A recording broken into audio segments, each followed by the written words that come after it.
গ্রামের সবুজ মাঠে বাঁশঝাড়ের পাশে নীল আকাশের নিচে ছোট্ট একটি মাটির ঘর, সেখানে থাকত রিয়াদ।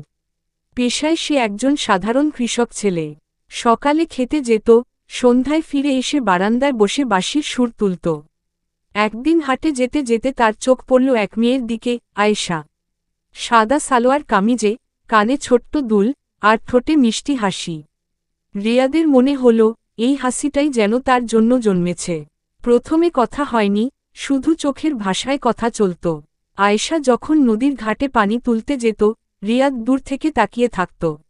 ধীরে ধীরে তারা কথা বলতে শুরু করল, কখনো হাটের পথে, কখনো গাছের ছায়ায়।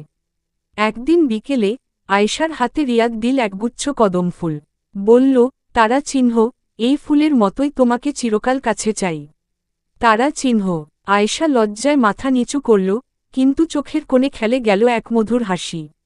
বছর ঘুরল, সময় বদলাল, কিন্তু তাদের ভালোবাসা বদলাল না। ফসলের মৌসুমে রিয়াদ প্রথম চালের থলি নিয়ে গেল আয়েশার বাড়ি। দুই পরিবারে কথা হল, আর পূর্ণিমার রাতে গ্রাম মেঠোপথের মাঝেই হল তাদের বিয়ে। সেই রাতের চাঁদ এখনও যেন সাক্ষী, এক মধুর প্রেম কাহিনীর, যেখানে ধন সম্পদ ছিল না, কিন্তু ছিল অগাধ ভালোবাসা।